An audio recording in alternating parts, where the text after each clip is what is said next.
All right, how's everybody doing today? Hotep, hey, this is Michael Imhotep, founder of the African History Network, host of the African History Network show.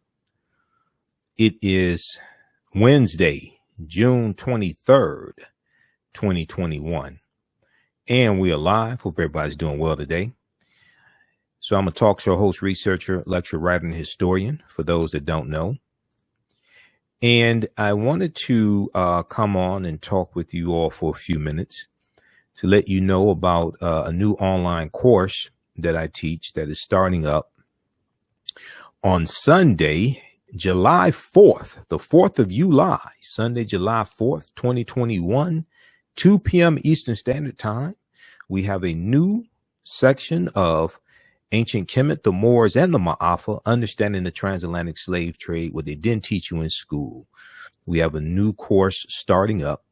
This is an online course that I teach. I've been teaching it since 2017, actually.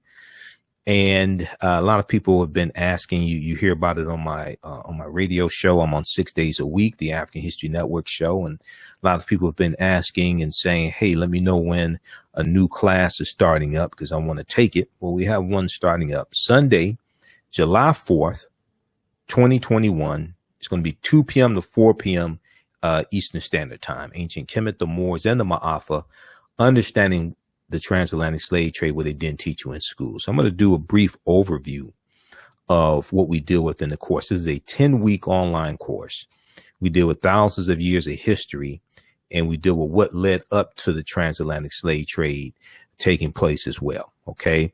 So when we deal with the transatlantic slave trade, we can't start in 1619 in Virginia, okay, with the 28 odd Africans on the White Lion pirate ship. We can't start in 1441 with the Portuguese going into Mauritania. We have to deal with thousands of years of history and ancient Africa, Nile Valley region of Africa, and what leads up to the transatlantic slave trade taking place, okay, to better understand this. And we have to also deal with the 800-year occupation of Europe by the Africans known as the Moors, and what the Moors take into Europe. They take the teachings from ancient Africa, especially ancient Egypt, ancient Kemet, and they take this into Europe, and this is going to bring Europe out of the Dark Ages. All right. So it's a 10-week online course that I teach, and we do the classes live. And all the sessions are recorded, so you can go back and watch it over and over again. All right. And I do a PowerPoint presentation. So we're going to go through and do an overview of it and show you some of the content in the online course. And we also have guest speakers periodically throughout the class as well. Dr. David Imhotep, who wrote the book, The First Americans Were Africans, Documented Evidence. We have him speak to the class. And I have a Saturday class that's wrapping up. We have like 3 more sessions in the Saturday class. So he spoke to my Saturday class. He wrote this book here, and this is one of the sources that I use in the course. The First Americans Were Africans, Documented Evidence by Dr. David Imhotep. So we deal with the African presence in the Americas dating back at least 56,000 years ago in South America, and at least 51,700 years ago in the land we call the United States of America. But he just spoke to my class on June 12th, my Saturday class is wrapping up. And he just spoke to the class June 12th. He talked about new archaeological evidence that shows an African presence in Central America, in Mexico, about 250,000 years ago. So we're going to have him speak to the class again. All right. I want to go to let me pull up the PowerPoint presentation. How's everybody doing? Share this broadcast on your social media platforms. Invite your friends to tune in also. So this is a 10-week online course. It's on sale, $80, regularly $130. As soon as you register, you can start watching bonus content. Okay, we're going to post a link here. And what I'm going to do is, since we have a course that's wrapping up, we're going to enroll you in the new course that starts Sunday, July 4th, but also will enroll you in the class that's wrapping up that's on Saturdays, 12 noon. So you'll be able to join us for 3 more sessions of the Saturday class. All those sessions are archived also, and you'll be enrolled for the new class as well. Okay, so this is an overview of ancient Kemet, the Moors, and the Maafa, understanding the transatlantic slave trade, what they didn't teach you in school. And this started out as a 4.5-hour lecture I did January 24th, 2014. This is how this online course started. It started out as a 4.5-hour lecture, which is about 7 years of research. Then it evolved into this online course. All right. And I'm a radio talk show host in Detroit. I'm on Monday through Friday, 11 p.m. to 12 midnight Eastern Standard Time. On 9:10 a.m. the Superstation WFDF, and Sundays 9 p.m. to 11 p.m. Eastern Standard Time. We broadcast here on our Facebook fan page, The African History Network, and my YouTube channel, Michael Imhotep, when I do the radio show live. So you can tune in 6 days a week. You can also download the iHeartRadio app. Download the iHeartRadio app, and you can listen to the radio station live and listen to my show live through the iHeartRadio app. Okay. All right. So this is the flyer, and you also see it at our website, AfricanHistoryNetwork.com, for the online course also. And when you go to our website, AfricanHistoryNetwork.com, just click on register here right on the home page, and it has the information. It'll register you for the course. So whenever I speak, I know I may say some things that are outside the circumference of some people's awareness. And there's going to be some things probably here in this preview that I say that may be outside of the circumference of your own awareness. It does not mean that it's not true. It just means you have to do some research to understand what I'm talking about. So I learned this from one of my teachers, Dr. Ray Hagins. Usually have people put their fingers together to form a circle. And I usually say something like this: the space inside this circle represents my realm of knowledge. Everything that I think I know about whatever I think I know is represented within the circumference of the circle. I must keep in mind that there's still things to know that exist outside the circumference of my own awareness. Okay. So just because you know everything that you know about what you know does not mean you know everything there is to know about what you know. Okay. There's still things that exist outside the circumference of your own awareness. Okay. So we have to keep that in mind. All right. Okay. Now, if we look at this here, let's continue. So a lot of people, one of the people we deal with in the online course, we talk about Imhotep, and Imhotep ties into history as well. So a lot of people ask how you pronounce your last name. It's Imhotep. Imhotep means he who comes in peace in the ancient Middle Netter language. Okay. Imhotep was also a person, a living person. He was one of the greatest people who ever lived in human history. Middle Netter is the ancient language of the ancient Kemet II, or the ancient Kemites or ancient Egyptians. And Imhotep was a high priest. He was a physician, architect, mathematician, designer of the step pyramid at Saqqara for Nesubiti Zoser, or Pharaoh Zoser, because Nesubiti would be the correct term for the pharaohs. And this was in the third dynasty. Designer of the step pyramid at Saqqara in the third dynasty for Nesubiti Zoser. He was also known as the world's first multi-genius. Okay. You see him living around 2780 BC to 3000 BC, somewhere between there, depending upon which timeline of history that you use. The dates may be 200 or 300 years off. Okay, something like that. But you'll see him living anywhere from 2780 BC to 3000 BC, because we know at least 130,000 years of our history has been stolen. I go with the oldest dates I can find. Okay. Now, also, I encourage people to check out this book here by Dr. Molefi Keti Asante. All right. This is the Egyptian philosophers. The Egyptian philosophers. The Egyptian philosophers, ancient African voices from Imhotep to Akhenaten. And this deals with ancient African philosophers. Ptahhotep, Imhotep, Kunanup.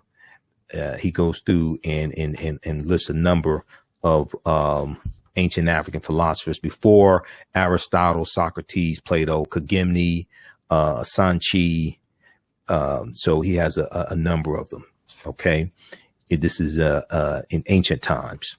So check this out from Dr. Molefi Keti Asante. the Egyptian philosophers, ancient African voices from Imhotep to Akhenaten. All right, let's continue here. How's everybody doing? Share this broadcast on your social media platforms. Invite your friends to tune in as well.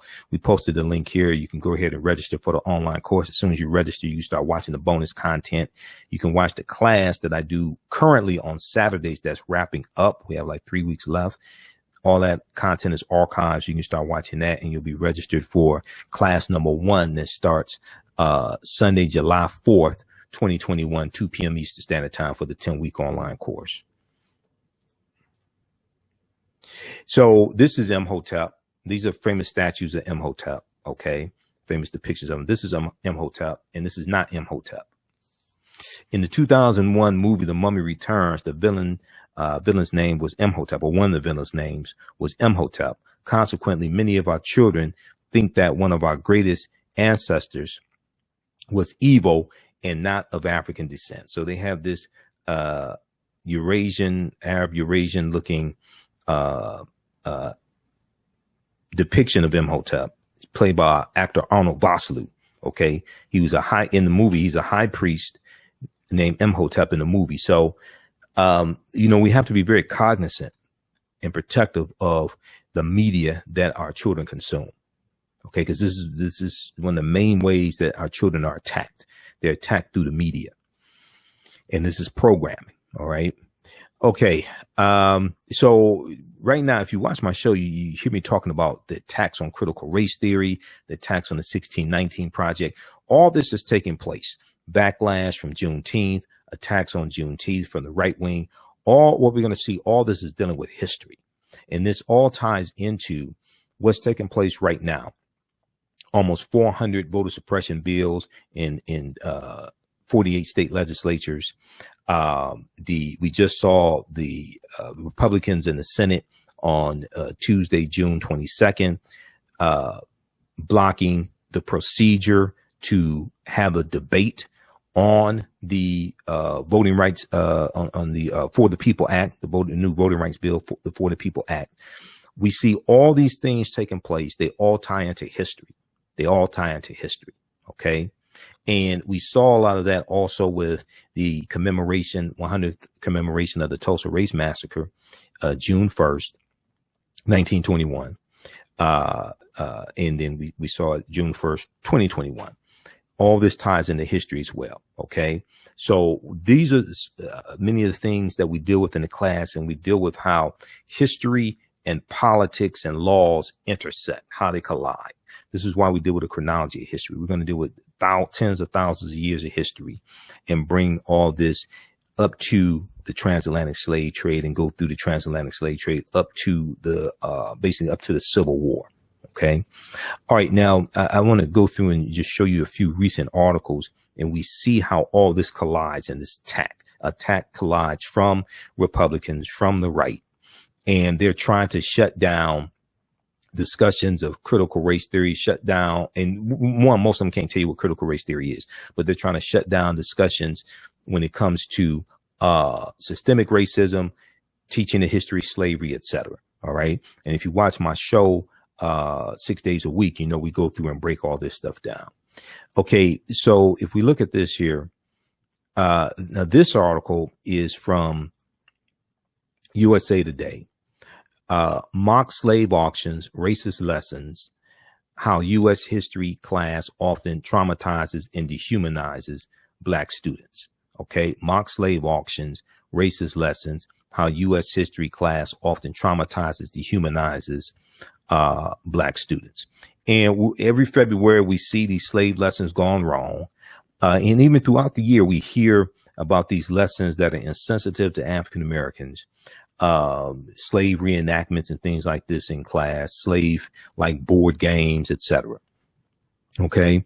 And all this ties into history. These are things we also have to protect our children from. Now, one of the things that I use in one of the things I teach from, we use this in the class, and you hear me talk about this on my show, is this study here from the Southern Poverty Law Center, Teaching Hard History American Slavery. And this is a 52-page study that breaks down how the history of slavery is being incorrectly taught in schools all across the country, and how to more correctly teach this history.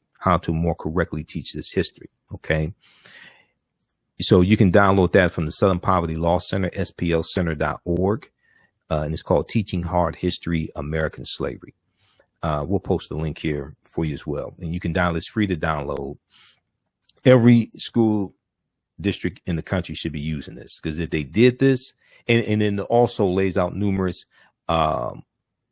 strategies and different ways to more correctly teach the history of slavery also. Okay. If school districts use this, it'll make a big difference. We'll talk about this more in just a minute here. Now, this is another article here. This is from February 10th, 2021. Republican state lawmakers want to punish schools that teach the 1619 Project.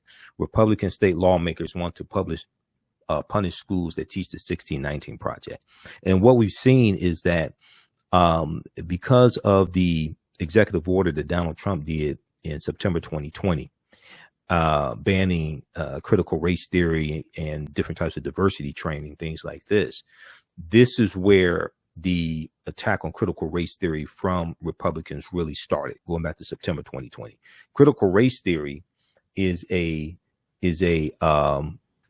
40-year-old theory.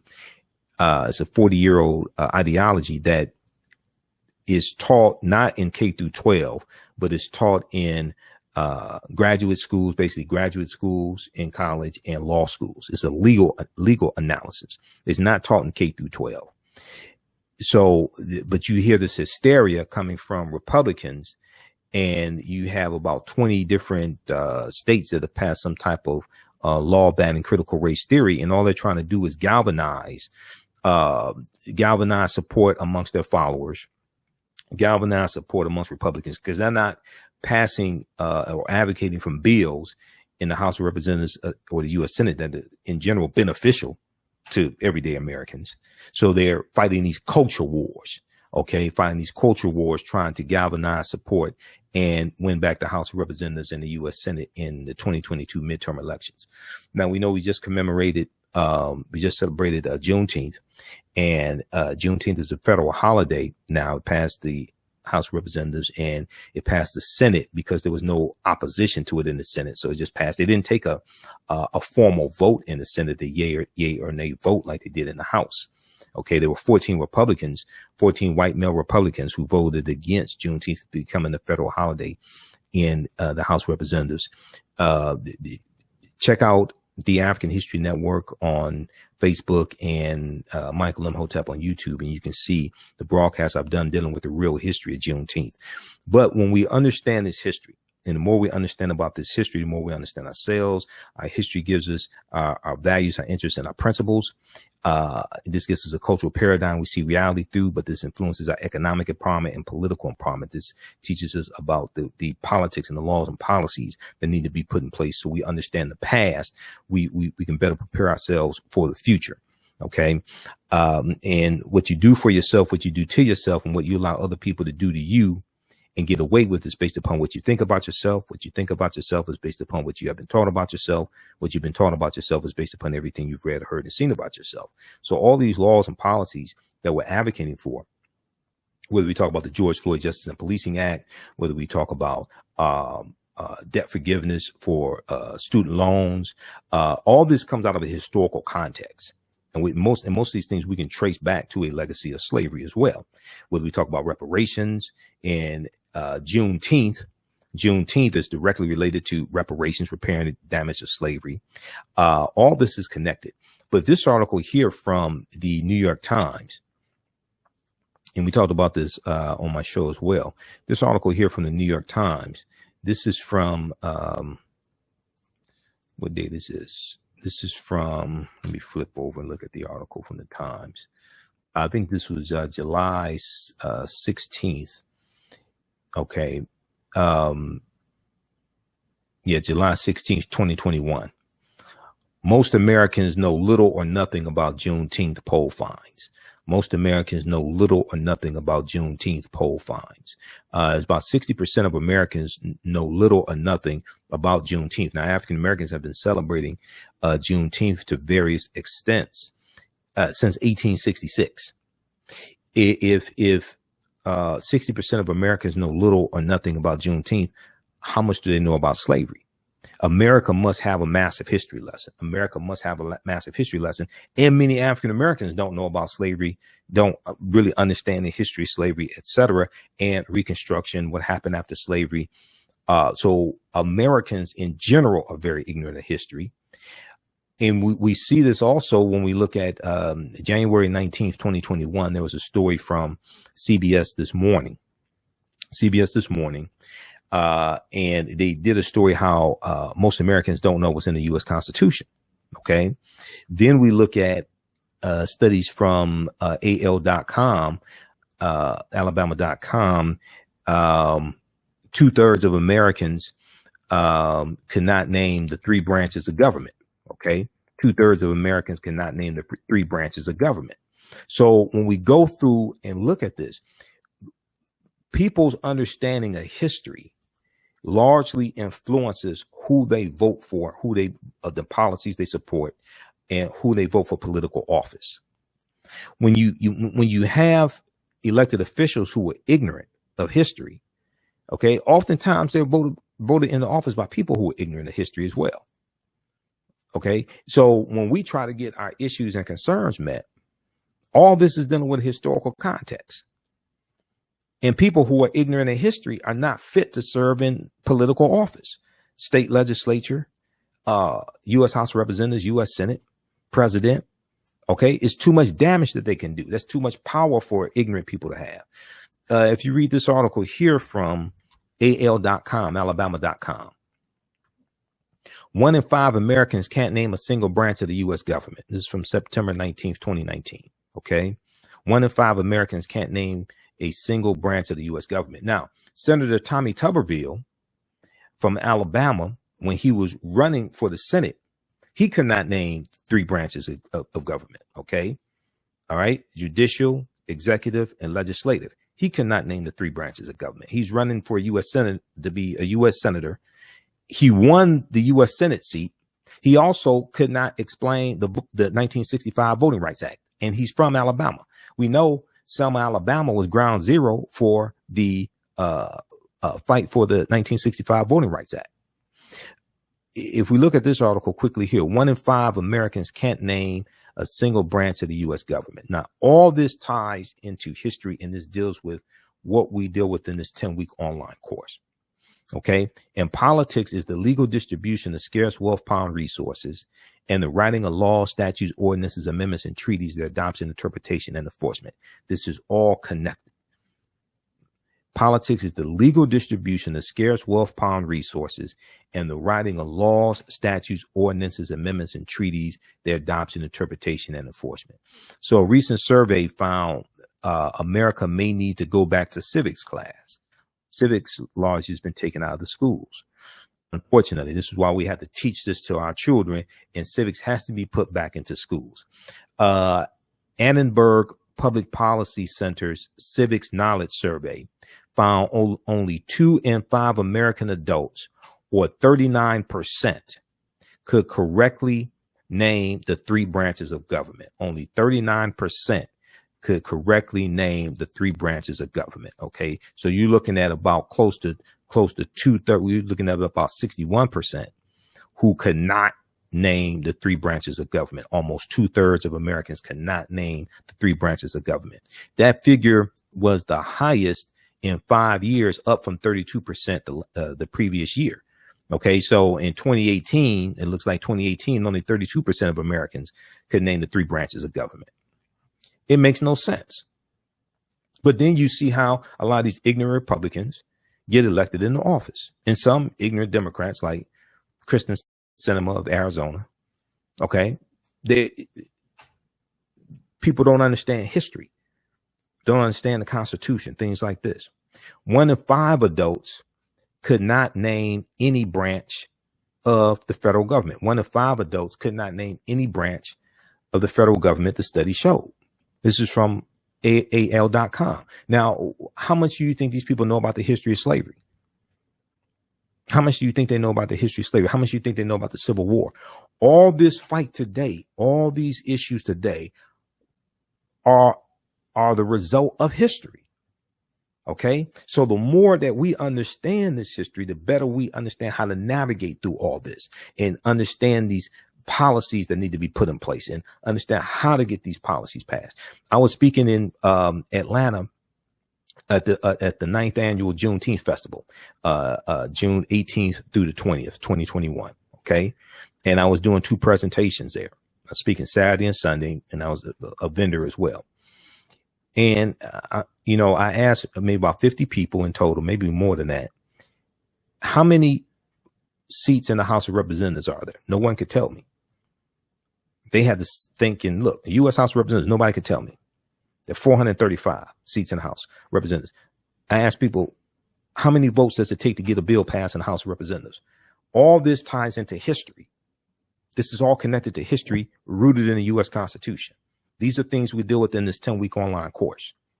Ask people, explain to me, how many votes does it take to get a bill passed in the U.S. House of Representatives? No one could tell me.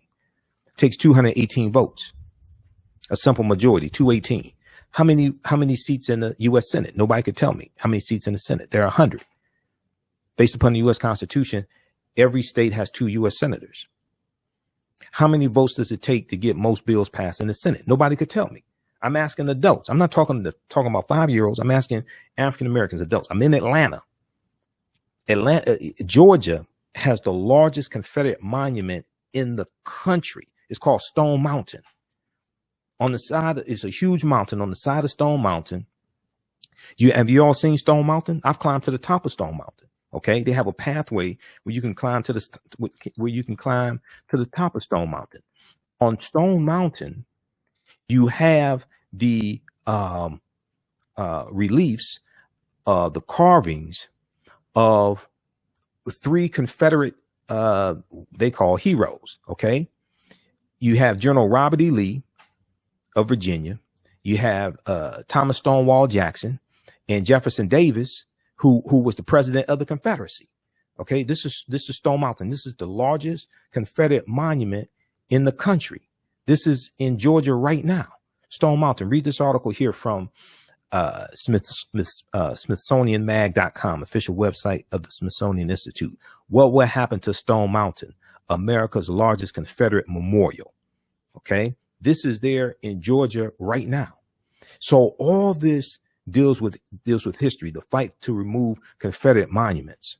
Okay, the fight to rename military bases that are named for Confederate soldiers and Confederate generals. And these were traitors to the Union who committed treason against the Union based upon Article 3, Section 3 of the U.S. Constitution. And they took up arms against the Union. They seceded from the Union, starting with South Carolina, December 20th, 1860, 6 weeks after Abraham Lincoln became president-elect. And he was president-elect of the Republican Party, November 1860 presidential election. And we're going to see the Civil War start the following year, April 12, 1861. When we deal with Juneteenth is directly tied to all this history. And making Juneteenth a federal holiday, if you watch my videos, I've been breaking this down. To make Juneteenth a federal holiday, what this is doing, this is forcing a national conversation about a history that Republicans are passing laws to suppress the teaching of that history in schools. This is forcing a national conversation. America has to have a massive history lesson. Americans are very ignorant of history. This is why many Americans still think that it's the Emancipation Proclamation that freed the enslaved Africans. And it was not. It was the 13th Amendment ratified December 6th, 1865, when Georgia ratified the 13th Amendment. Okay, we're going to continue. How's everybody doing here? Everybody share this broadcast on your social media platforms. I'm Michael Imhotep, founder of the African History Network, host of the African History Network show. I'm a talk show host, researcher, lecturer, writer, historian. I'm doing an overview of a 10-week online course that I teach called Ancient Kemet. It's one of the original names for Egypt. Ancient Kemet, the Moors, and the Maafa. Understanding the transatlantic slave trade, what they didn't teach you in school. Now, the Maafa is a Kiswahili term, which means our great disaster, our Holocaust. Okay. And this is a 10-week online course that I teach. We deal with thousands of years of history, and we deal with what led up to the transatlantic slave trade taking place. I'm going to post a link here. You can register for the online course right now. It starts up Sunday, July 4th, the 4th of July, Sunday, July 4th, 2021, 2 p.m. to 4 p.m. Eastern Standard Time. If you go to our website, AfricanHistoryNetwork.com, and scroll down the page, you'll see the information. You'll see information for my radio show. I'm on 6 days a week. I'm a radio talk show host here in Detroit on 910 a.m. the Superstation WFDF. I'm on terrestrial radio. They have us broadcasting from home because of COVID-19. And then you can click here to listen to audio podcasts of the shows as well, and the video podcasts on Facebook and YouTube. You can click here to read articles that I've written also. So this is a 10-week online course. It starts up Sunday, July 4th, and we have the flyer here as well. Okay. Click here to register here. It takes you to the next page, and click right here to enroll. As soon as you enroll, you can start watching content. Okay. So what we're going to do is, we have a class that meets on Saturdays right now that's wrapping up, and you're going to get enrolled in the Saturday class so you can start watching the content going back to class 1, and you can join us in the Saturday class, which meets 12 noon to 2 p.m. Eastern Standard Time. So you can join us for the last few sessions of the Saturday class, and you'll be enrolled in the Sunday, July 4th class that starts with class number 1. For the 10-week online course. Okay. So as soon as you register, you can start watching content. And we have an overview here of the course as well. Okay. And the class is regularly $130, on sale $80. We do the class live. All the sessions are recorded. So if you missed the class or something like that, of course, you can go back and watch it. It's all archived, not a problem. And you still have access to the course. You can still watch the content even after the course is over. So next year, you can still go back and watch this course that you registered for. I'm going to post a link here again. You can use this with your children. You can use this to educate your children as well. A lot of people are looking for content that they can use with children. I would say this class is PG-13. So your children can watch along with you if you want. Or there may be information you want to take from here and use with your children. There are books that we use in the course. Now, you don't have to buy any of the books, but there are books that we use, like some you may want to get for your own personal library, but you don't have to feel obligated to buy any of these books to follow along in class. These are 2 books that I use: Golden Age of the Moor, edited by Dr. Ivy Van Sertima, as well as Black Star, the African Presence in Early Europe by Runoko Rashidi.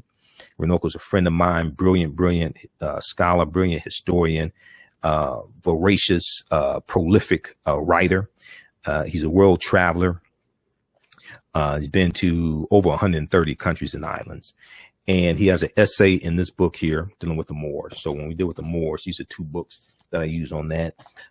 For that, this is another book that I used, Before the Mayflower by Lerone Bennett Jr. This is a beat up copy, the 6th edition. Before the Mayflower by Lerone Bennett Jr. is another book that I use. We use this book here, The Declaration of Independence and Other Great Documents of American History, 1775 to 1865, edited by John Grafton. So we deal with the Declaration of Independence and the U.S. Constitution. This one, last time I checked, this is like $2. It's from Dover Books. Okay. Very inexpensive. And another book that I use is, let's see here. Another book that I use is, let me look here. Nile Valley Contributions to Civilization by Tony Browder. We also use this one here. Now, this book is out of print, but Dr. David Imhotep comes and speaks to my class live. He's a friend of mine. A lot of these scholars are some of my teachers. So some of them we have speak to our class live. The First Americans Were Africans, Documented Evidence by Dr. David Imhotep. It's another book that I use. His new book will be out in about 2 or 3 weeks.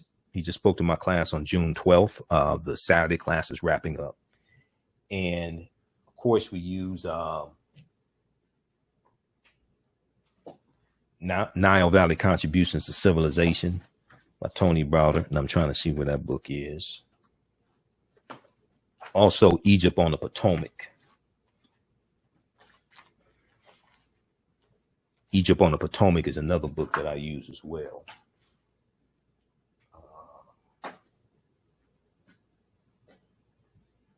Okay, I'm not sure what those are.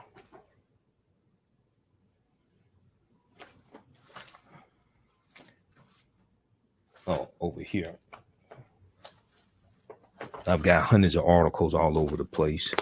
Nile Valley Contributions to Civilization as well by Tony Browder, as well as Egypt on the Potomac. So those are just a few of the books that we use as reference in the online course.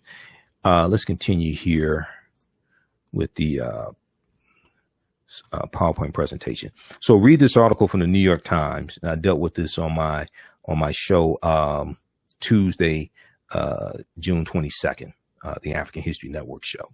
60%. Most Americans know little or nothing about Juneteenth poll finds.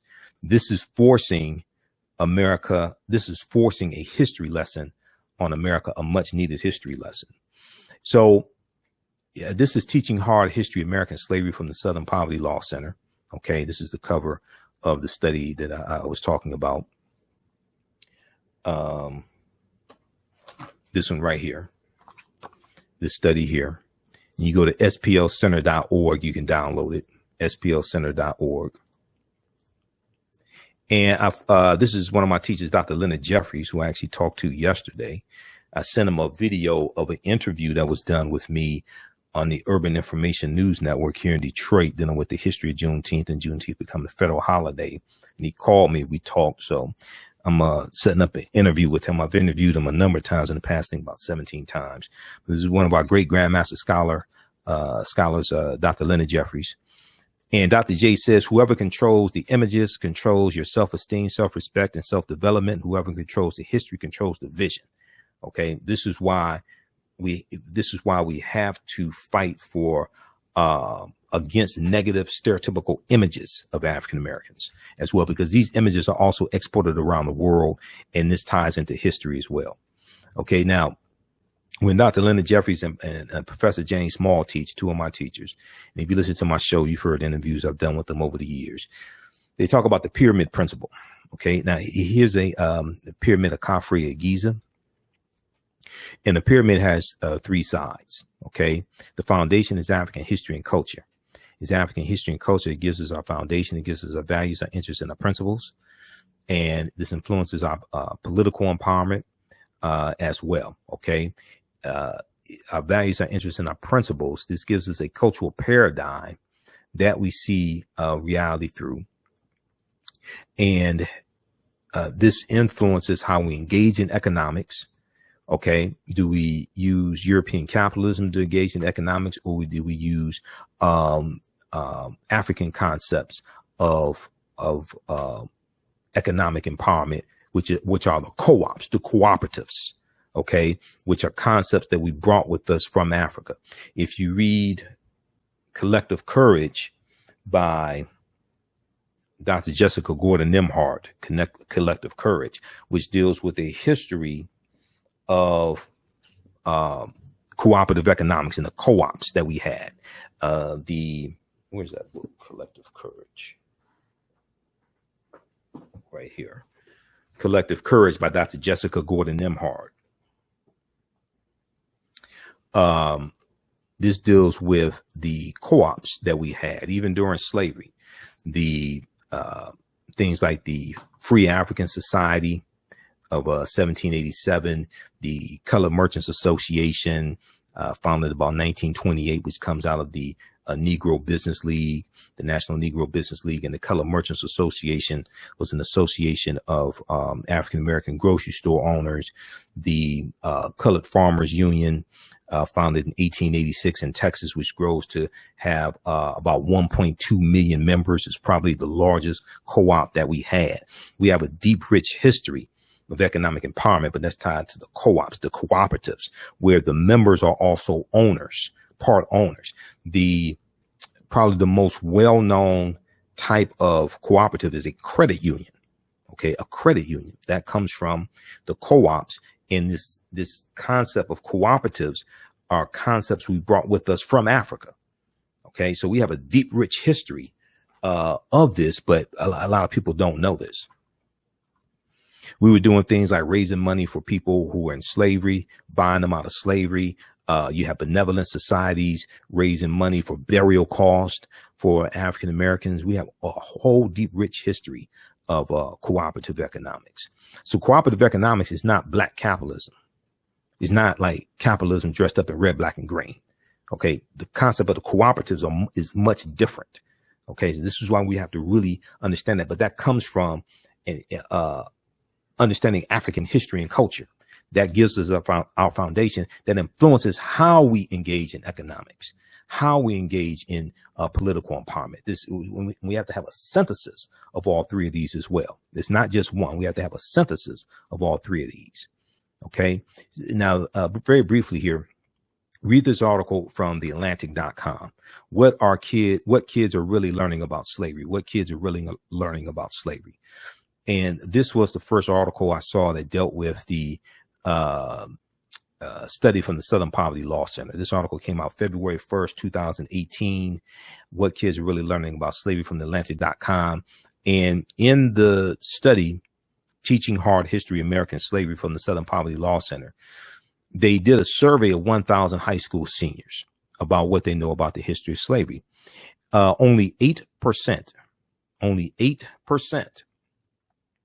of high school seniors surveyed could identify slavery as the central cause of the Civil War. Only 8%. Fewer than 1/3, or only 32%, correctly named the 13th Amendment as the formal end of U.S. slavery. Only 32% knew this. Now, what this means is that most likely their parents didn't teach them, and probably their parents don't know either. Americans are very ignorant of history. When we deal with issues and policies pertaining to us, they come from a historical context, a legacy of slavery, Jim Crow segregation, housing segregation, different things like this. And we have to have people who understand history, or at least are willing to learn history, to be able to understand the importance of these policies and why they need to vote yes as opposed to no on policies pertaining to us. But we also have to understand this as well, because many of our people don't understand history. Half our people still think Willie Lynch historically existed. Willie Lynch never historically existed. Number one, not only did Willie Lynch not exist, the Willie Lynch letter has been proven to be a fraud. The Willie Lynch letter 1712. There are words in the Willie Lynch letter that didn't even exist in the early 18th century. And the syntax, the sentence structure of the English vernacular was different in the early 18th century than it is in the 20th century or the 21st century, late 20th century, 21st century. Dr. Kwabena Ashanti came out and admitted he wrote the Willie Lynch letter about 1970. It's a fraud. And Willie Lynch never historically existed. That's why you don't hear any abolitionists talking about Willie Lynch, or you don't find Willie Lynch anywhere in history. Now, there was a Captain Willie Lynch in the 19th century, but that's 100 years later. That's 100 years later. This is a different person. So let's continue here. So read this one here from theatlantic.com. Okay. And this shows how little 12th graders actually know about history and about the history of slavery. And fewer than half, or only 46% of 12th graders surveyed, identified the Middle Passage as the transport of enslaved Africans across the Atlantic Ocean to North America. So we have to educate our children on this. This is a study here, new study. This is an article from theroot.com. New studies find that positive feelings about blackness improve academic performance for black girls. This was an article in the Journal of Blacks in Higher Education, a study by Professor Sharita Butler Barnes at Washington University in St. Louis. So check that out. Very quickly here. Okay, this is the step pyramid at Saqqara that Imhotep was the architect of in the Supiti Zoser, or Pharaoh Zoser. This is an early form of pyramid building technology, the mastaba, the flat bench pyramid. The ones of Khufu, Khafre, and Menkaure, we see are much more intricate. We see that pyramid building technology evolves over hundreds of years. So here are some more of the things that we deal with in the online course. Okay. How's everybody doing today? How you all like this type of information? Share this broadcast on your social media platforms. Invite your friends to tune in also. We deal with what was the transatlantic slave trade. Okay. And once again, I do a PowerPoint presentation. We have book references, articles, video clips, etc. We do a what was the transatlantic slave trade. And I deal with a timeline of history as well that deals with tens of thousands of years of history, so we can frame the conversation properly, and we can understand chronology and cause and effect. So it's important to deal with chronology of history. What was the transatlantic slave trade? What were some of the events that led up to the transatlantic slave trade starting? What role did Christopher Columbus play? Columbus is crucial. It's essential to understand Christopher Columbus and the role Columbus played in spreading the transatlantic slave trade. It didn't start with him, but his 4 voyages starting August 3rd, 1492, when he set sail on the Nina, the Pinta, and the Santa Maria, helped to spread slavery and the attack on indigenous people.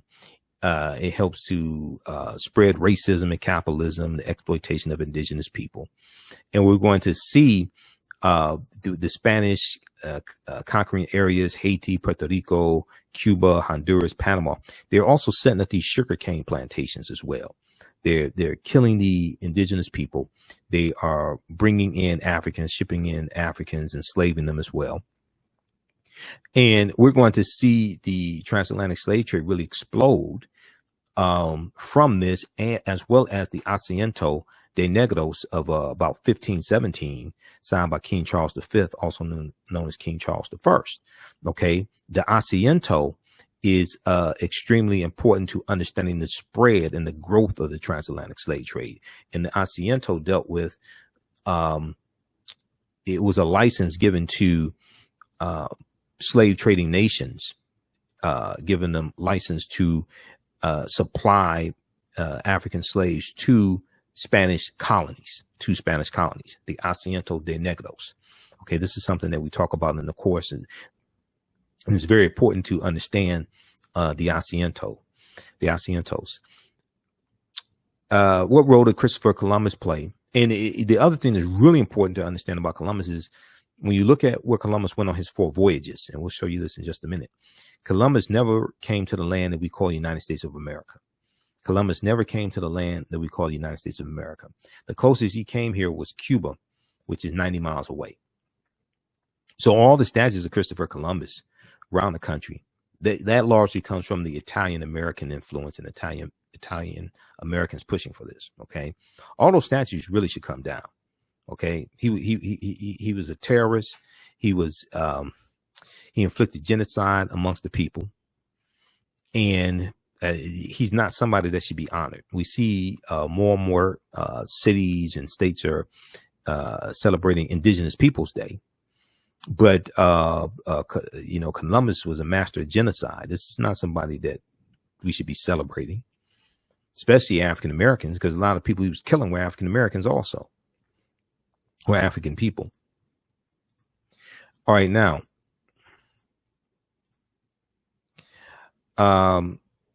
we deal with when did Africans first come to the U.S. as slaves, as enslaved Africans. And I know there's a whole lot of focus on 1619. Okay, a lot of focus on 1619. 1619 in Virginia did happen, but African people were in this land going back tens of thousands of years before 1619. Okay, this is something that is important to understand. Even when you just look at the Spanish taking Africans into the area that we call South Carolina, they were doing that in 1526. This is 93 years before Virginia. Okay, 93 years before Virginia. And when we look at Juan Garrido, and we talk about this, when we look at Juan Garrido in 1513 coming into Florida with the Spanish conquistador Juan Ponce de Leon. Juan Garrido was of African descent. He was born in West Africa around 1480. So Juan Garrido, we know this may be the first African we know of by name. We know he was here in 1480. Okay, that's before 1526. And that's in Spanish territory, Florida. Okay, so this is long before 1619. So this is why we have to understand this chronology of history. And it's important to know that African people did not first come to this land conquered by Europeans, shackled in chains either. We deal with, did Africans sell themselves into slavery? We deal with that complicated history. Were African people in America before the slave trade? Yes, we were. Okay. Yes, we and when you read the first Americans were Africans documented evidence, and this is why this is one of the sources I use in the class. We were in this land before Native Americans came into existence. We were in this land before Native Americans came into existence also. Okay. The first Americans were Africans documented evidence by Dr. David Imhotep. African people of Khoisan have the oldest DNA on the planet. They come from Southern Africa. They go all around the world.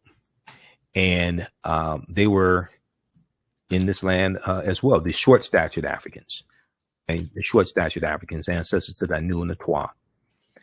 There's a article from face-to-faceafrica.com that deals with the Khoisan, and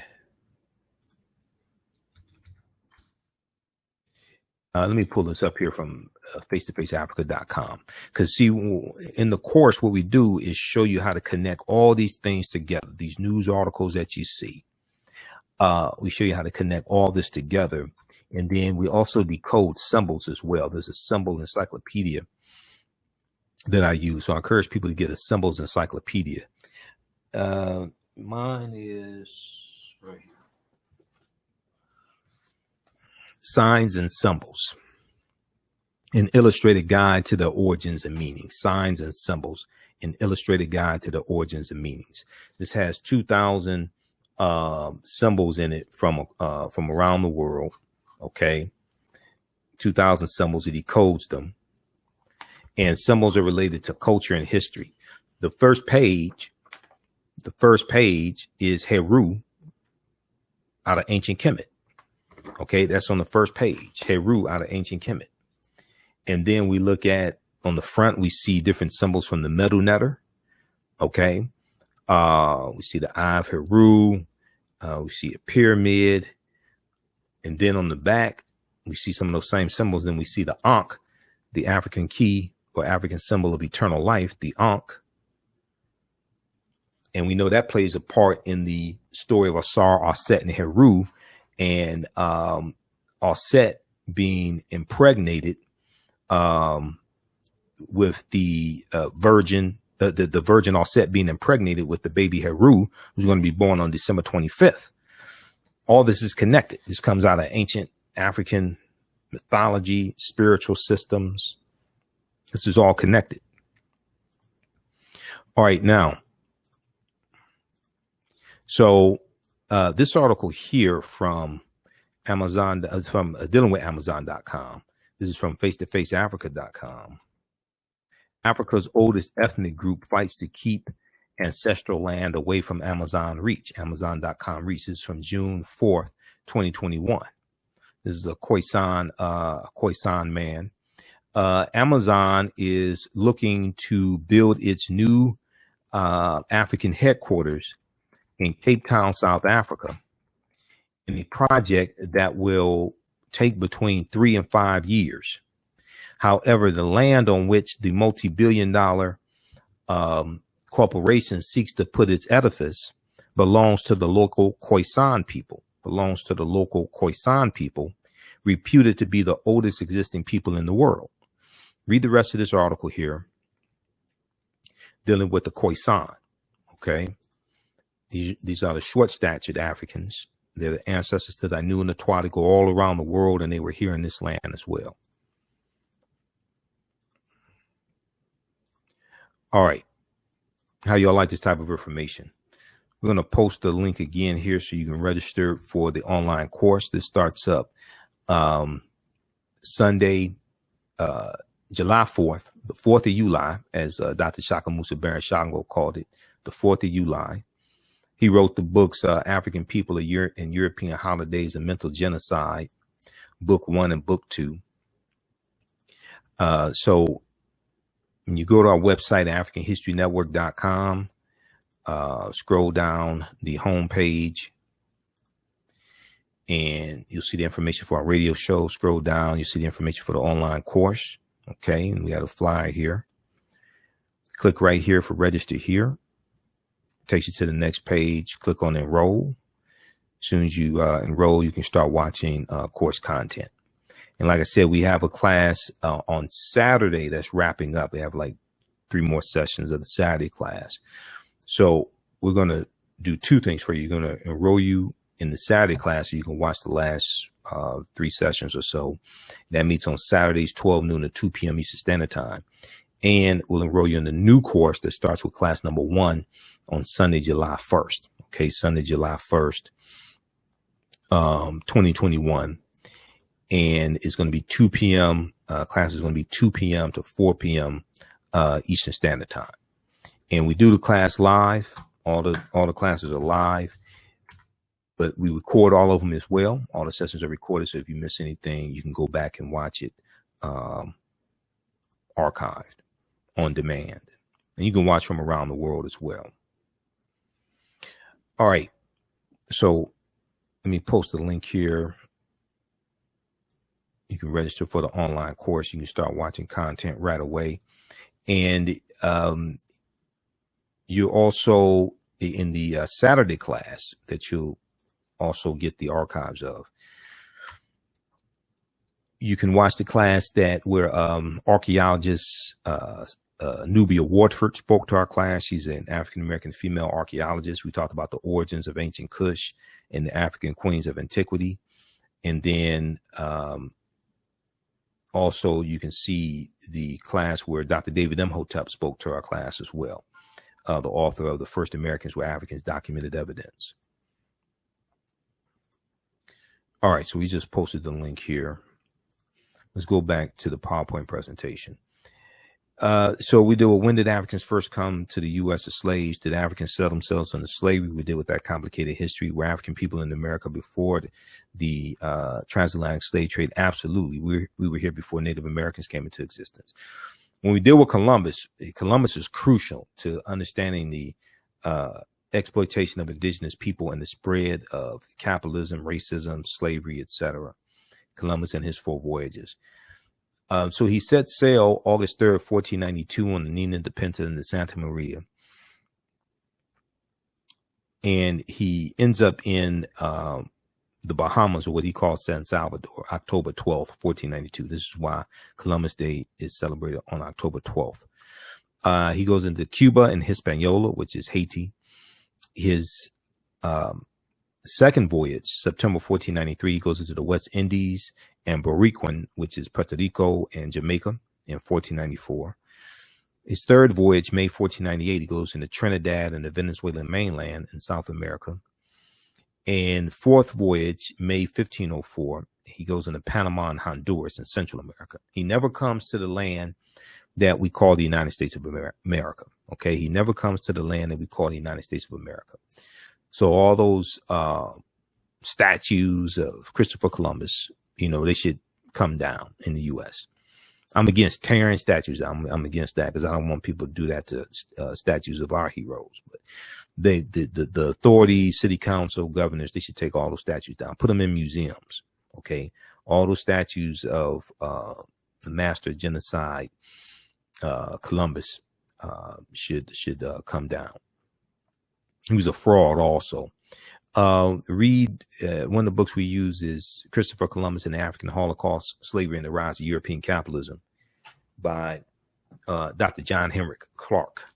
This is another book we use in the class. Christopher Columbus and the African Holocaust, Slavery and the Rise of European Capitalism by one of our Grandmaster Scholar Warriors, Dr. John Henrik Clarke.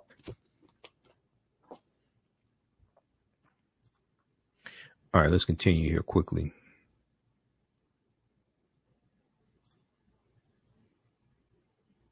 So some other things we deal with in the online course, the 800-year occupation of Europe by the Africans known as the Moors. This is crucial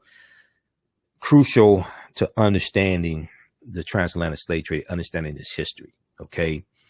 We can't just go from ancient Kemet and Ta-Nehisi and Nubia and things like this, Abyssinia, Ethiopia, to the slave trade, You got to deal with that 800-year occupation of Europe by the Africans known as the Moors, who had taken the teachings from ancient Kemet, ancient Egypt into Europe, is bringing Europe out of the Dark Ages, and is going to save Europe from the Black Death, the bubonic plague, which hits in spurts from 1347 AD to 1400.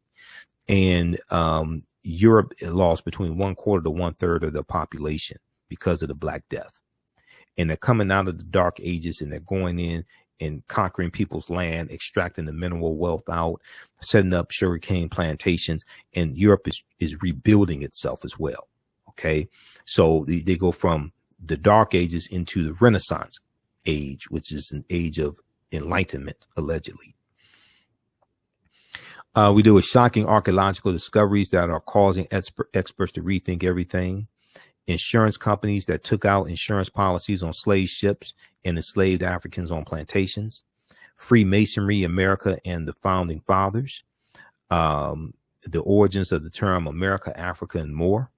So there's a lot we deal with. This is a 10-week online course here.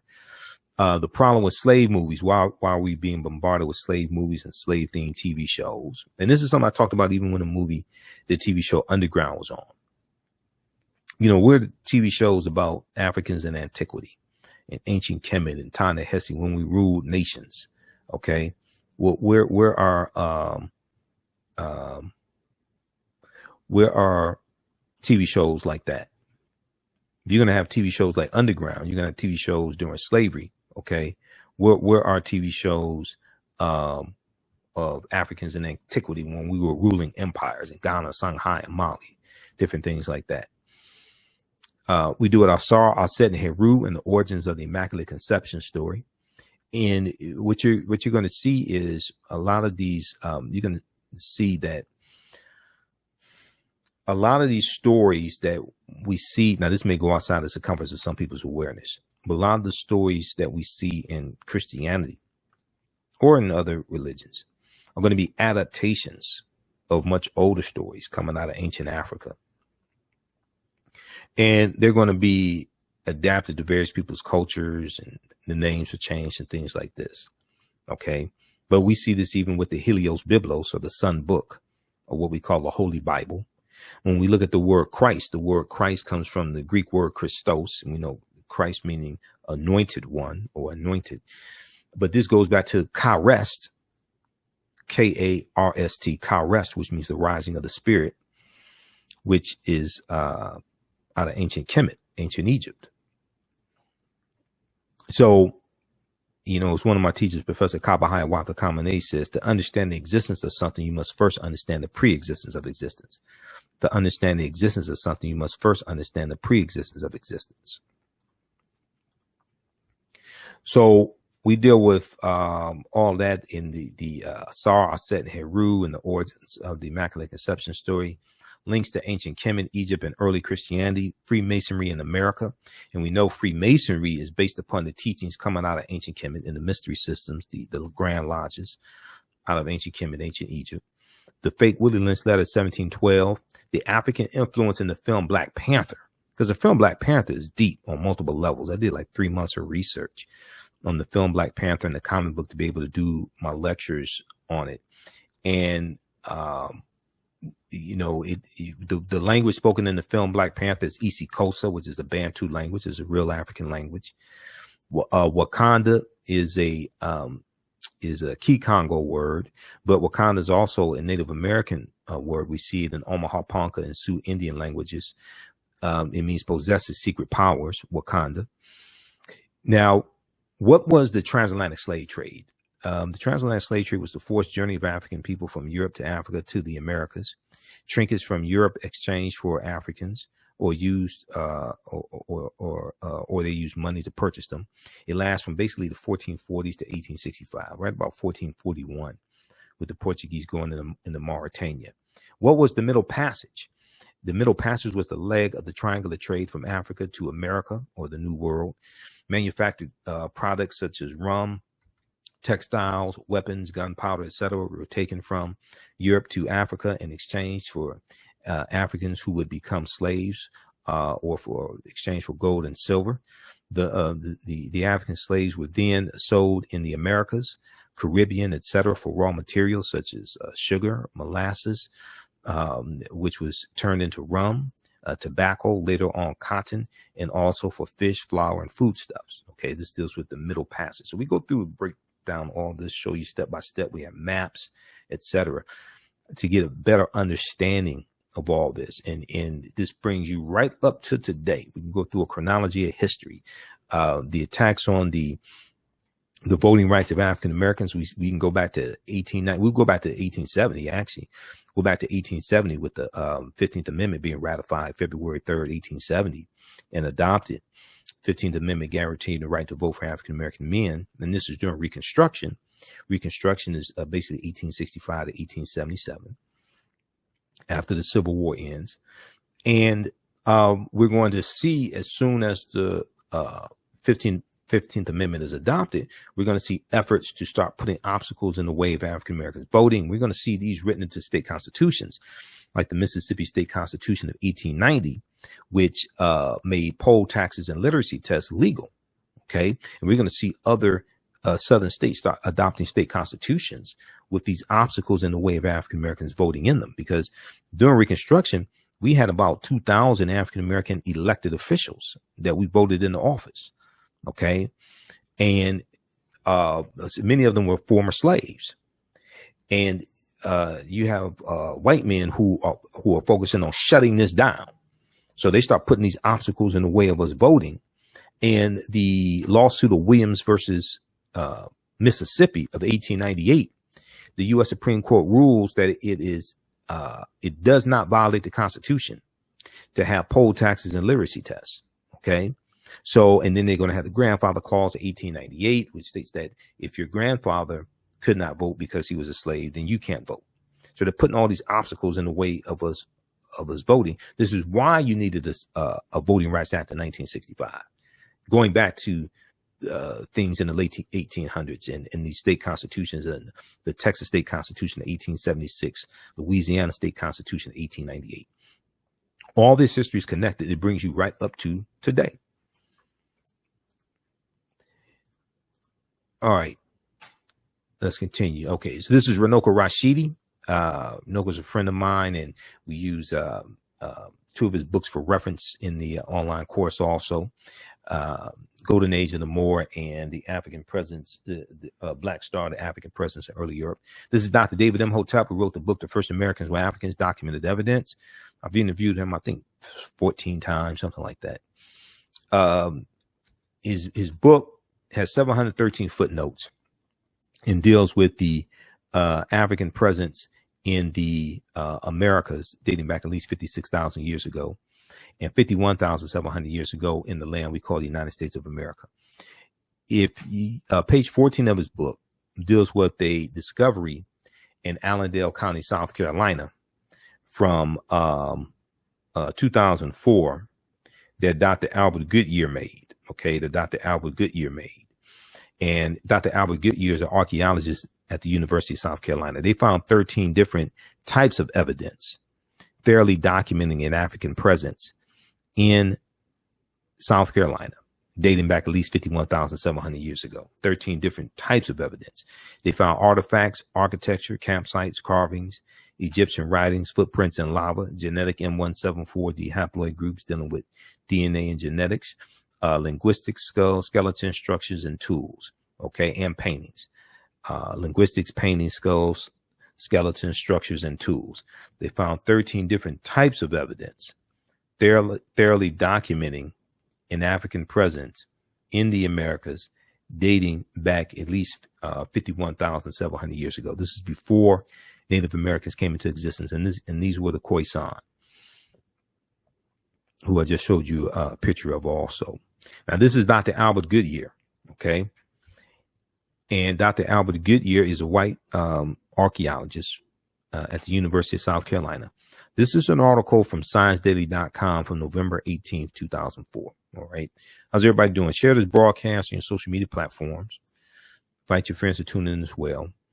We're going to post a link again. You can register for the online course. It starts up Sunday, July 4th, 2 p.m. to 4 p.m. Eastern Standard Time. This is a 10-week online course. Ancient Kemet, the Moors, and the Maafa, understanding the transatlantic slave trade, what they didn't teach you in school. Okay. And you can you register for it now, and we do the classes live. All the sessions are also recorded, so you can go back and watch it over and over again. And we'll also enroll you in the Saturday class that we have that's wrapping up now. It has about 3 more classes, and you'll be able to join us live in the Saturday class, which is meets 12 noon to 2 p.m. on Saturday, Eastern Standard Time. But also we have the previous classes of the Saturday class archived, so you'll be able to watch those as well. This article here from ScienceDaily.com, which is a scientific website, and it has archaeological discoveries, different things like that.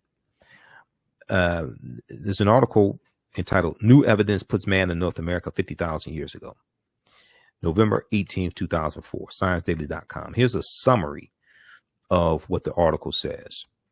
Radiocarbon tests of carbonized plant remains where artifacts were unearthed last May along the Savannah River in Allendale County by University of South Carolina archaeologist Dr. Albert Goodyear indicate that the sediments containing these artifacts are at least 50,000 years old, meaning that humans inhabited North America long before the last ice age. Okay, these were the Khoisan. This is before Native Americans come into existence.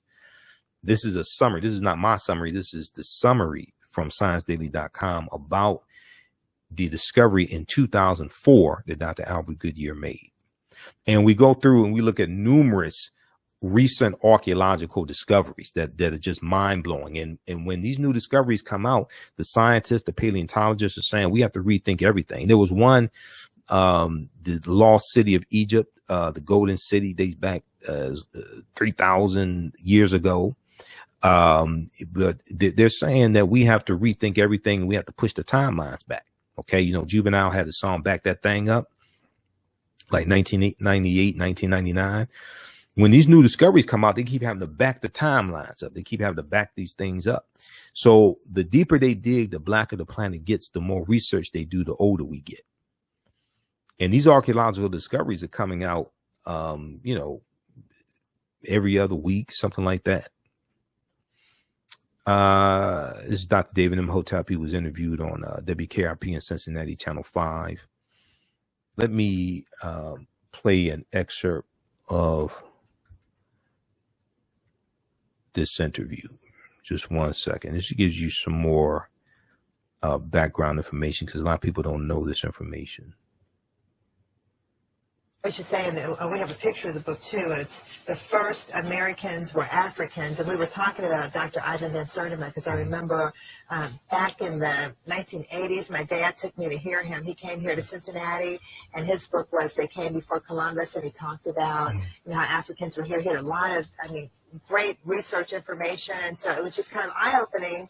But we haven't heard a lot about that recently. So tell us how you got involved here. I'm showing that Africans not only came before Columbus, they came before the Indians. You're going even farther back. I'm going farther back, at least 56,000 years old. Okay, now we've got a graphic up here about 130,000 years ago. Yeah, well, they sailed over here. And when I lecture, people say, well, wait a minute, humans weren't sailing along, they weren't boating 130,000 years ago. And I beg to differ. Last year, New York Times quoted the BBC, and they wrote an article on how in Crete they have found a stone industry of stone tools dating back to at least 130,000 years. And Crete has been an island in the middle of the Mediterranean for 5 million years. So they had to sail, and it was a continuous civilization, which means they were going back and forth. They knew how to navigate. So if they got to Crete 130,000 years ago, it's easy 70,000 years later that they could make it to the Americans at 6,000. Right. That's really, how did you even get back to this research? I mean, this is just, did you start by reading They Came Before Columbus, and then you expanded on that research? Yeah, you see, 36 years ago, Dr. Van Sertima's book came out, and this information is piled on for 36 years. So many different things, so many cutting-edge articles and things have been found since then. Well, and tell us a little bit about these Africans who came before the Indians, before Columbus. Okay, they came here, and they were first. They came to Piedra Fiorita, which is southeastern Brazil. You'll see that that's the closest point from Africa to South America. And by canoe, a fellow, a navigator who was a doctor, who wanted to prove that it could be done just in a canoe. And he set out in a canoe with a supply ship, but it did not touch him. He had a canoe with no oars, no paddle, no sail, nothing. He just sat there, and the currents took him straight from Africa to here. You've heard about people, if you throw a bottle in the water with a note, it'll come over. Yes, there are rivers in the ocean, currents. And it took him 52 days only. So you put a large sail on that vessel, and you get here in less than a month. So it's definitely possible. We know that. It's physically possible. Absolutely. Yeah. And so what part of Africa were the Africans from who came to Brazil? Well, the DNA, the Genome Project found that the earliest ones, the ones that they found in Tierra del Fuego, in the very tip of South America in 1874, 1876, were the short Africans, the Khoisan, who spoke clicks like that. The gods must be crazy did a movie on it. Yeah, I remember that. Yeah. Yes. So they have about the Coca-Cola bottle selling. Yeah. Yes, they have the oldest DNA and the oldest language on the planet, and they were all over. Oh, wow. All over all three Americas, as well as Asia. Well, have they done any DNA tests in Brazil to see that? Yes, they have. The Genome Project went all around the world. There were 100,000 people participated. Wow. Taking DNA swabs. And so first we know that it's possible to get over here by canoe. And second of all, the DNA from that group of Africans is in Brazil. The most important thing, not to forget, to ask me, well, I will tell you that, where do the Native Americans come from? Well, we've always been taught that they came across the Bering Straits from Asia. This is true, but they did not come until 3000 BC. There is no evidence of them coming before 3000 BC. So for 53,000 years, there were nothing but Africans in North, Central, and South America. Wow. When they come over 3000 BC, those two groups, the Africans and the Mongolians, get together, the Asians, get together, and their children are the Native Americans. Wow. This is why the Native Americans do not look Chinese. They are a little different than Chinese. Right. Okay, so that was an excerpt from 2011. Dr. David Imhotep was interviewed on WKRP in Cincinnati, Channel 5 in Cincinnati. If you're old enough to remember the 1970s, 1980s TV show about the radio station, WKRP in Cincinnati, there really is a WKRP in Cincinnati, Channel 5. I don't know if it's a radio station, but there is a TV station. And that's on YouTube. You can check out that video. This is a archaeological discovery that we deal with here. This is from the New York Times. It deals with on Crete, very ancient mariners, and it talks about stone tools found on the Greek island of Crete that date back 130,000 years ago. This is from February 15, 2010. These stone tools date back 130,000 years ago, but Crete has been an island for more than 5 million years, which means that the people had to have sailed there. And this pushes back sailing in the Mediterranean 130,000 years ago. Originally, the archaeologists thought that sailing in the Mediterranean dated back no earlier than 10,000, 12,000 years ago. So they had to push that timeline back to about 130,000 years ago. Okay, so they keep having to back that thing up. So we deal with the Druids, who are dealing with a watered down version of teachings coming out of ancient Kemet, ancient Egypt. We deal with the discovery of Tanis Heraklion, the lost city of Egypt, that was built around 8th century BC. Okay. And it's swallowed up into, this is about a 1,200-year-old city that's swallowed up into the sea. And this article here is from news.yahoo.com from April 30th, 2013. Sunken Egyptian city reveals 1,200-year-old secrets. And they found 16-foot tall statues at the bottom of the sea, 700 anchors, 64 ships they found. Egypt's Bay of Abu Qir, they found 64 ships. And these are some of the statues they found, statues of Aset. So, I mean, these archaeological discoveries that they're finding are mind blowing. This deals with the 3,000-year-old lost golden city of Egypt. This discovery just came out April of 2021. So these discoveries are endless. All right, now, so these are just a few of the things that we deal with in the online course. Ancient Kemet, the Moors, and the Maafa, understanding the transatlantic slave trade, what they didn't teach you in school. This is a 10-week online course that I teach. We deal with thousands of years of history and what led up to the transatlantic slave trade taking place. And then when we look at, lastly, we look at something like this here, Egypt of the West. And Browder talks a lot about this in Egypt on the Potomac. But we look at the symbolism, and we look at the Washington Monument. The Washington Monument is a Tekken, it's an ancient African symbol of resurrection coming from the story of Asar, Aset, and Heru, who the Greeks called Osiris, Isis, and Horus. And there are about 1,200 Tekkenu all throughout ancient Kemet. Today, there are only about 12 or so left. And so the Washington Monument is a Tekken. The Greeks call it an obelisk. But we see this symbol also in Freemasonry. And we know Freemasonry is based upon teachings coming out of ancient Africa, especially the Nile Valley region of Africa. So if we look at the word Freemasonry, and this comes from Egypt on the Potomac by Tony Browder, the word Mason is derived from the Latin words mass and sun. Mason means child of light and expresses the desire to pursue light, which is a metaphor for the sun, which symbolizes knowledge. The term child of light or sons and daughters of light was first used to identify students who had completed 42 years of study in the temples of ancient Kemet, ancient Egypt. Many Masonic temples were modeled after the temples of ancient Kemet, places where light or knowledge was imparted in a series of steps or degrees, So when we look at the origins of liberal arts colleges, we see this is coming from the temples and the mystery systems in ancient Kemet. And if you read Stolen Legacy by George G.M. James, Stolen Legacy, he deals with the 7 liberal arts. Stolen Legacy by George G.M. James, and he deals with the 7 liberal arts and the trivium and the quadrivium and the rhetoric and the logic and arithmetic, things like this. So the concept of going to college, getting your credentials in a series of steps or degrees is an African concept. This is where this comes from. And this is where the liberal arts come from also. But we don't understand this history. Okay. This is coming from us. And historically, the concept of light was associated with knowledge. Okay. In school, if you have a child that's smart, you may say that's a bright child, B-R-I-G-H-T, associated with light. If it's a child that's not bright, you may say that's a dim child or dim-witted child.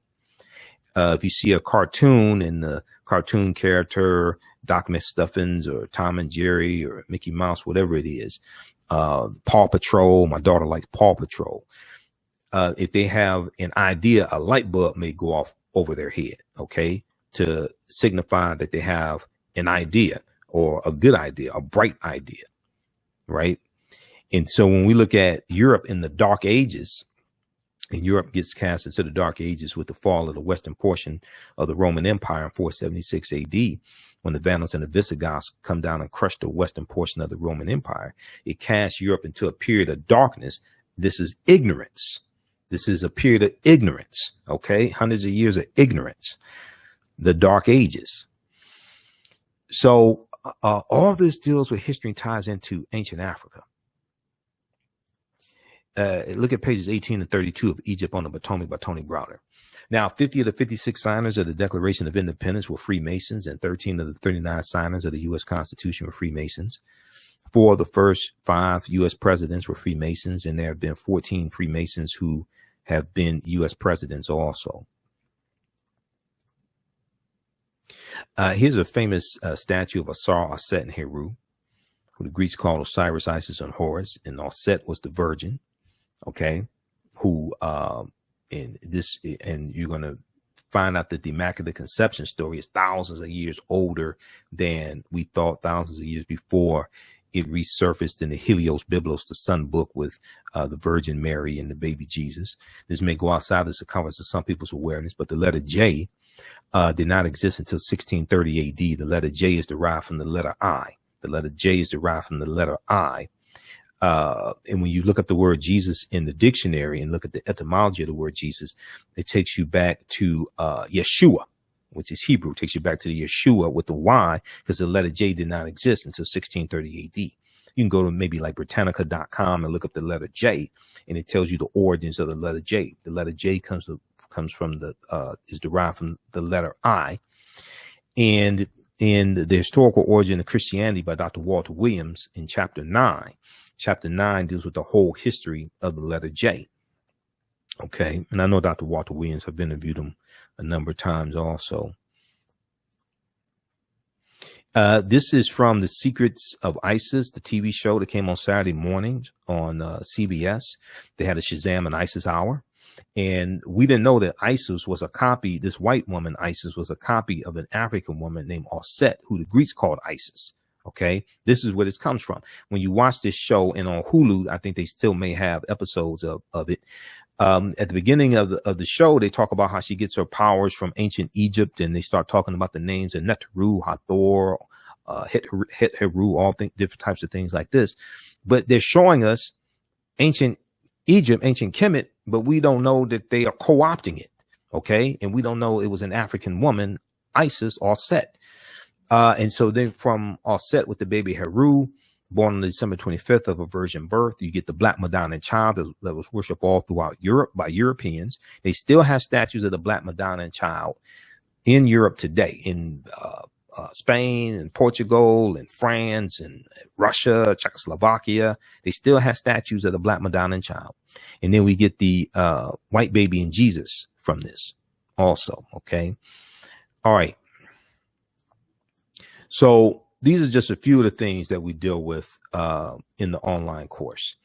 Ancient Kemet, the Moors, and the Maafa, understanding the transatlantic slave trade, what they didn't teach you in school.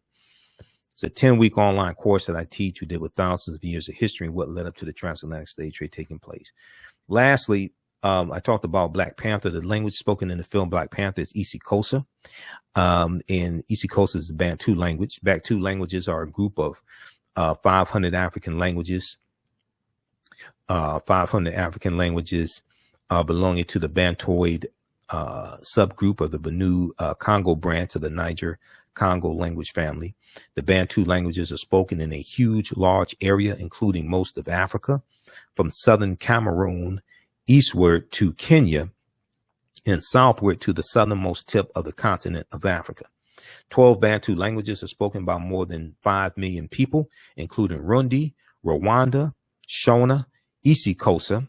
isiXhosa is the language spoken in the film Black Panther, also called Xhosa, and Zulu or Amazulu. Now, Swahili or Kiswahili, K-I, Kiswahili, which is spoken by 5 million people as a mother tongue and some 30 million as a second language, is a Bantu lingua franca important in both commerce and literature. Okay. This information came from Britannica.com, Encyclopedia Britannica, but there are other sources dealing with Bantu languages that you can look at as well. And as I said, the word Wakanda is a very ancient word. Even though Wakanda is a fictitious place, Wakanda is a real word. We see it in Sioux Indian and Omaha Ponca languages, and it means possesses secret powers. It's also a Bantu word as well. Now, I know Kanda is Kikongo, and the word Kanda, K-A-N-D-A, means family in Kikongo. I'm trying to find the exact language, the exact Bantu language that Wakanda is from. Maybe Kikongo, I'm not sure. But I know Kanda is Kikongo as well. But I know it's a Bantu word. I'm just trying to find exactly which Bantu language. All right. So we deal with the film Black Panther in the online course as well, because Black Panther incorporates 11 different African cultures. It deals with African history, African spiritual systems. It's a deep movie. And the Wakanda salute comes straight out of ancient Kemet. It's the position of the Nsubitis or the pharaohs. It's always right over left. It's a position of power of the pharaohs when they're deceased. When you have the Nsubitis, when you have the mummies, the tombs. So, and we see this go all around the world as well. Okay, you see this right over left, go all around the world. All right. So we'll post a link here for the online course as well. And it's at our website, AfricanHistoryNetwork.com. And we do the classes live. The class starts Sunday, July 4th, 2 p.m. to 4 p.m. Eastern Standard Time. We're going to also enroll you in the Saturday class that's wrapping up. That meets on Saturdays, 12 noon. As soon as you register, you can start watching archive content that we have right now. Classes 1 through 7 of the Saturday class. You can start watching that. And you'll be ready for a Sunday class that starts up Sunday, July 4th, the 4th of July, because they lied and said that it was Independence Day. Well, maybe their Independence Day, but they were still dependent upon slaves also. So we have this information at AfricanHistoryNetwork.com as well. Let's see. If we go to, when you go to our website, scroll down and you'll see information for the radio show and information for the online course. Click register here. It takes you to the next page. Click on enroll. As soon as you enroll, you can start watching the content. Okay. And the class is regularly $130. It's also $80. And you still have access to the course even after the 10-week course is over with. Okay. Because remember, we do the classes live, but they're all archived. You can watch from around the world. You can use this with your children. I would say it's PG-13. So it's not overly vulgar, and we don't do a lot of cursing, things like that. But, we have to deal with some violence and unpleasant topics as well, dealing with slavery.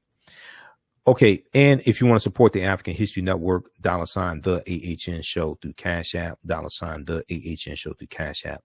That helps us keep doing the research, stay on the air, keep broadcasting our show 6 days a week, pay some of the bills as well. $, the AHN Show through Cash App. When it processes at our website, or when you click on the link, when it processes the payment for the course, you can do debit card or credit card. It processes it through PayPal. If you want to do it through Cash App, you can email me, ahnshow@africanhistorynetwork.com, ahnshow@africanhistorynetwork.com. And you can send it through Cash App if you like. Let me know it's for the course, so I know what it's for. And be sure to do $, the AHN Show through Cash App, $, the AHN Show through Cash App. And it says, it'll say Michael, and it'll show my picture there, because, I created this chart here because somebody set up some fake Cash App accounts, some fake African History Network Cash App accounts, and they've been stealing money from us. So I already reported them to Cash App. So you see the real one here is our tag is $, the AHN Show, SHOW, and it says Michael, shows my picture. These other ones are fake ones. Okay. And they were all set up after I set up mine as well. Okay. All right. Look, we have to get out of here. Remember, at the African History Network, we focus on educating, empowering, and inspiring African people throughout the diaspora and around the world. Because right now it's correct your own behavior. Be sure to listen to the African History Network show Monday through Friday, 11 p.m. to 12 midnight Eastern Standard Time. We broadcast here on our Facebook fan page, The African History Network, The African History Network, and my YouTube channel, Michael Imhotep, IMHOTEP, and we're on 9:10 a.m. the Superstation WFDF in Detroit. You can download the iHeartRadio app and listen to the show live. And then also, that's at 9:10 a.m. WFDF. Listen on iHeartRadio. And you can search for the African History Network show on iHeartRadio. They have about 300